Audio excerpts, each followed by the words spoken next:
ഇതിനെ ആ ചെറിയ സ്പാൻഡറും കൊണ്ട് കൊടുക്ക്. ഇപ്പൊ ശരിയായിട്ട് എപ്പോഴും എപ്പോഴും ഇങ്ങനെ പറയണമെന്നില്ല, ശരിയാക്കി തന്നാ മതി. താമരശ്ശേരി ചുരം. അതൊക്കെ ഞാൻ പിന്നെ പറഞ്ഞു കൊടുത്തോളാം, ആദ്യം പണി നടക്കട്ടെ. അത് തുറക്കടോ. മാറും. ഓഹോ, ഇതാണോ കാര്യം? ഏത്? അയ്യോ അല്ല, ഒന്നുമില്ല. ഇതിന്റെ ഗിയർ ബോക്സ് ഒന്ന് അഴിക്കണം. അയ്യോ, ഗിയർ ബോക്സ് ഒക്കെ അഴിച്ച ഒരുപാട് ലേറ്റ് ആവില്ലേ? ആ, എന്ന് വെച്ചാൽ ഈ കേടായ സാധനങ്ങൾ തലയിൽ ഏറ്റിക്കൊണ്ട് നടക്കുവോ? ഇപ്പൊ ശരിയായി തരാം. ആ ഡീസലും കൊണ്ട് തുടങ്ങി. ഡീസൽ ഇപ്പൊ നിറച്ചിട്ടതേ ഉള്ളൂ. ആഹാ, എന്നാ ഇപ്പൊ ശരിയായി തരാ.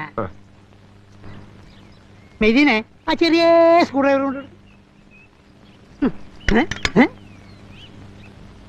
ഇപ്പൊ ശരിയായി തരാം. ആ വീഴുമ്പോ കൈ വിട്ടാൽ അങ്ങോട്ട് മാറി നിൽക്കണോ?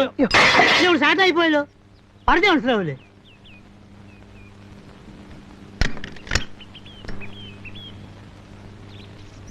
എന്താണ് ശരിയാവും.